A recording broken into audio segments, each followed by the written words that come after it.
So, hey guys, welcome back to our another video. This is Priyanshu and you are watching our YouTube channel Steroid Classes. So guys, आज हम नया और interesting topic के साथ आए हैं, that is excretory system in humans. So, video को start करते हैं. So guys, वीडियो को स्टार्ट करने से पहले हम लोग जान लेते हैं कि what is excretion. गाइज, अगर आपको इसका आंसर पता है तो जल्दी से वीडियो को पॉज करके कमेंट सेक्शन में इसका आंसर लिख सकते हैं. आइए जानते हैं कि इसका आंसर होता क्या है. It is the biological process to removal of nitrogenous waste from the body. क्या होता है कि यह एक बायोलॉजिकल प्रोसेस है जिसमें क्या होता है, हमारे शरीर में जितने भी नाइट्रोजिनस हार्मफुल नाइट्रोजिनस वेस्ट होता है उसको बाहर निकलने की प्रक्रिया को क्या बोलते हैं, एक्सक्रीशन. एक्सक्रीशन क्या करता है, हार्मफुल वेस्ट मटेरियल को बाहर करता है, हमारे शरीर से बाहर करता है. इस आप जानते हैं कि इसका जरूरत क्यों होता है और इसका सोर्स क्या होता है. पहले जानते हैं कि इसका सोर्स क्या होता है. किसका सोर्स, वेस्ट मटेरियल का सोर्स होता क्या है. तो पहला सोर्स है food. Food is the first source of waste material. Waste material का पहला सोर्स है फूड. क्या होता है कि food we know that food हमारे लिए बहुत जरूरी है, लेकिन उसके साथ साथ क्या होता है, उससे वेस्ट मटेरियल भी निकलते हैं. तो और सेकेंड है बायोकेमिकल रिएक्शन. फ्रेंड्स, हम लोग जानते हैं कि हमारे बॉडी में कई सारे रिएक्शन होते हैं. तो उसमें उस रिएक्शन के साथ एक कुछ बाय प्रोडक्ट भी निकल जाते हैं जिसका हमारे शरीर में कोई जरूरत नहीं होता है. तो उसको क्या कहते हैं, वेस्ट मटेरियल. अगर जो हमारे शरीर के लिए जरूरत नहीं होता उसे हम क्या कहते हैं, वेस्ट मटेरियल कहते हैं. आइए जानते हैं व्हाट इज द नीड क्या होता है इसका. तो पहला नीड क्या होता है, is to remove waste material from our body. तो एक्सक्रीटरी सिस्टम का पहला जो जरूरत क्यों होता है कि वो रिमूव करता है वेस्ट मटेरियल को हमारे शरीर से, क्योंकि वेस्ट मटेरियल का कोई काम नहीं होता है हमारे शरीर में. ठीक है.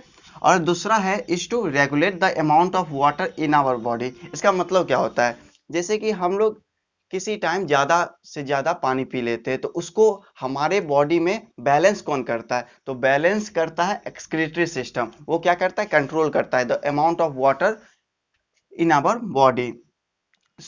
ये सब हम जान लिए हैं, नीड, सोर्स, ये सब जान लिए हैं. अब जानते हैं कि एक्सक्रीटरी सिस्टम का ऑर्गन्स क्या क्या होता है.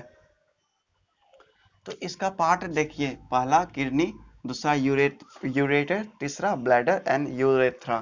तो और ये जो ट्यूब होता है इसको कहते हैं आयोटा, एंड ये वाला ट्यूब को कहते हैं इंफीरियर वेना कावा. गाइज, हम हार्ट वाला टॉपिक में हम पढ़ चुके हैं इंफीरियर वेना कावा और एओर्टा के बारे में कि किसको कहते हैं इसे. अगर आप इसको नहीं देखे हैं तो लिंक डिस्क्रिप्शन में दिया हुआ है, आप उसे देख सकते हैं. आइए जानते हैं आयोटा. जैसा कि हम जानते हैं कि आयोटा किसको कहते हैं, लार्जेस्ट आर्टरी को क्या कहते हैं, आयोटा. आर्टरी कौन सा ब्लड कैरी करता है, ऑक्सीजनेटेड ब्लड कैरी करता है, ऑक्सी ब्लड कैरी करता है, जो कि इंपॉर्टेंट होता है हमारे शरीर के लिए. ठीक है.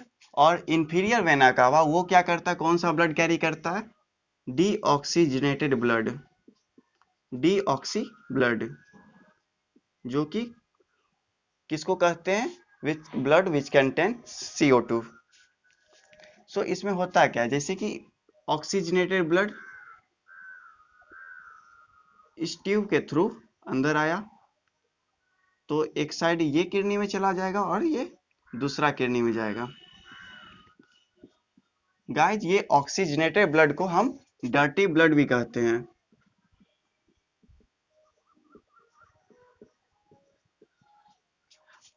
अब डर्टी ब्लड इसको क्यों कहते हैं, क्योंकि जब ऑक्सीजनेटेड ब्लड को हमारे पूरे बॉडी में और इंटायर बॉडी में क्या करते हैं, डिस्ट्रीब्यूट करना पड़ता है, तो उसके साथ कुछ वेस्ट मटेरियल भी उसमें ऐड हो जाते हैं, इसलिए क्या कहते हैं इसको, डर्टी ब्लड.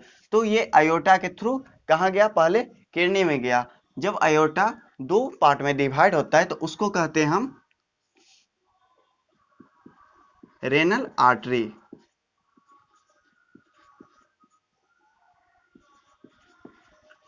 रेनल वर्ड का मतलब ही होता है किडनी, तो इसको हम किडनी आर्टरी भी कहते हैं, किडनी या फिर रेनल आर्टरी। और जो इंफीरियर वेना कावा वेन्स वाला जो ट्यूब होता है वो टू पार्ट में डिवाइड होता है, जिसको हम क्या बोलते हैं,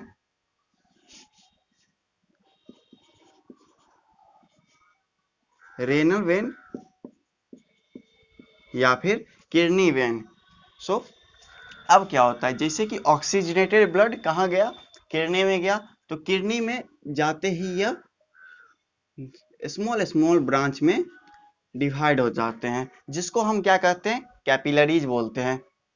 तो कैपिलरीज क्या करता है, जैसे कि यहाँ से ऑक्सीजनेटेड ब्लड इसमें स्मॉल स्मॉल ब्रांच में डिवाइड हो गया, और डिफ्यूजन के बाद ये क्या हो जाता है, ऑक्सीजनेटेड ब्लड बाहर निकल जाता है, कैपिलरीज से बाहर निकल जाता है।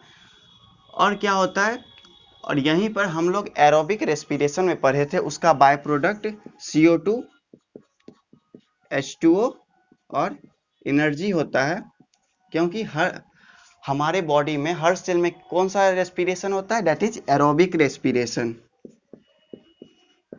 और एरोबिक रेस्पिरेशन का जो बाय प्रोडक्ट बनता है वो है CO2 H2O and energy. Energy कितना होता है, that is 38 ATP।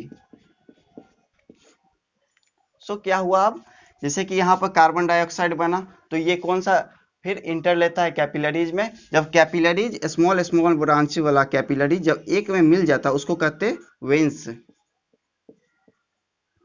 So veins क्या करता है, CO2 that is inferior vena cava CO2 को कैरी करते हुए कहाँ लेके जाता है, हार्ट में। पूरे ह्यूमन बॉडी से ब्लड कलेक्ट करके कहाँ लेके जाता है, हार्ट में लेके जाता है। तो CO2 कहाँ से आया, ये एरोबिक रेस्पिरेशन वाला रिएक्शन से आया, उसका जो बाय प्रोडक्ट होता है दैट इज CO2। ठीक है, तो अब क्या हुआ, जो वेस्ट, लेकिन ये क्या होता है, वेस्ट मटेरियल वहीं पर रह जाता है, किडनी में ही वेस्ट मटेरियल रह जाता है। तो इसको क्या बोलते हैं, जो इस CO2 इस ब्लड को क्या कहते हैं, डीऑक्सीजनेटेड ब्लड को क्या कहते हैं, क्लीन ब्लड।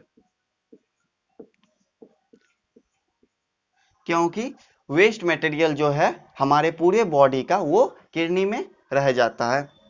सो इसलिए कहते हैं इसको क्लीन ब्लड, और इसको कहते हैं dirty blood. So I hope इसका आपको कंसेप्ट पूरा क्लियर हो गया होगा। सो आइए जानते हैं अब होता क्या है। जैसे कि हम लोग जानते हैं कि किडनी में 1.2 ट्रिलियन नेफ्रॉन्स होता है।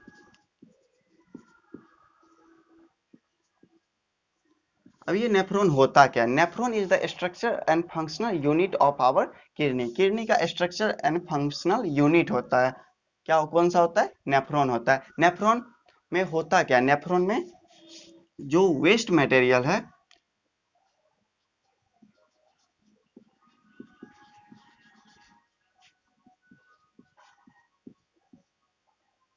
उसमें, नेफ्रॉन में क्या होता है, जो वेस्ट मटेरियल जितना भी आया उससे क्या बनता है, यूरिन बनता है।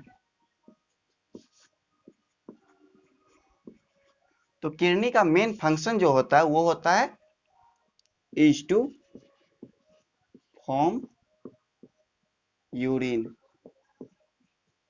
किडनी क्या करता है, यूरिन को बनाता है। तो किडनी का हम क्या जान लिए, फंक्शन जान लिए। अब जानते हैं कि यूरेटर का काम क्या होता है। जैसे कि यहाँ पर क्या बना, किडनी बना, ureter makes contact between kidney and bladder. Bladder और किडनी के बीच का कांटेक्ट कौन बनाता है, यूरेटर बनाता है। तो यूरेटर का जो मेन काम होता है वो होता है कि is to transport urine, transportation of urine. Ureter का काम ट्रांसपोर्टेशन ऑफ यूरिन। उसके बाद कहाँ जाता है, ब्लैडर में जाता है। यूरिन जब ब्लैडर में जाता है तो ब्लैडर एक मस्कुलर स्ट्रक्चर होता है। कौन सा स्ट्रक्चर होता है, मस्कुलर स्ट्रक्चर। वो कॉन्ट्रैक्ट और एक्सपेंस करते रहता है। तो जैसे कि इसमें यूरिन आया तो इसका काम होता है कि स्टोरिंग ऑफ यूरिन, स्टोर करता है यूरिन को अंटिल जब तक ये फुल ना हो जाए, पूरा भर, जब तक ये फुल ना हो जाता है यह इसको स्टोर करके रखता है। जब तक ये फुल नहीं होता है तो इसको स्टोर करके रखता है। उसके बाद वाला जो पार्ट है दैट इज यूरेथ्रा। यूरेथ्रा किसको बोलते हैं? स्मॉल ट्यूब को क्या कहते हैं? यूरेथ्रा। यूरेथ्रा का काम क्या है कि जब ये यूरिन को पास आउट कराता है, हमारे बॉडी से यूरिन को बाहर निकालता है। तो यूरेथ्रा का काम क्या है कि pass out of urine in our body, body से यूरिन को बाहर निकालता है, आउटसाइड निकाल देता है। सो यूरेथ्रा का ये काम हो गया। तो हम इसका फंक्शन जान चुके हैं, आइए फिर से रिकॉल कर लेते हैं। तो किडनी का काम क्या होता है? Is to form urine, urine को बनाता है। फिर यूरेटर का काम क्या होता है? ट्रांसपोर्टेशन ऑफ यूरिन, यूरिन को ट्रांसपोर्ट करता है और makes contact between kidney and bladder. अब ब्लैडर का काम क्या होता है कि स्टोरिंग ऑफ यूरिन, यूरिन को स्टोर करता है जब तक ये फुल ना हो जाता है। और यह नर्वस सिस्टम से कनेक्ट होता है, यह हमारे नर्वस सिस्टम से कनेक्ट होता है कि जब यह फुल हो जाता है तो ब्रेन इसको ऑर्डर देता है it's time to pass out of urine. So bladder का काम होता है कि स्टोरिंग ऑफ यूरिन, यूरिन को स्टोर करता है। और यूरेथ्रा का जो काम होता है वो पास आउट ऑफ यूरिन, यूरिन को हमारे शरीर से बाहर निकलता है। सो गाइज, आई होप यह पूरा कॉन्सेप्ट आपको क्लियर हो गया होगा। सो like my video, subscribe my channel and hit the bell icon and share the video to your friends because sharing is caring. So bye bye.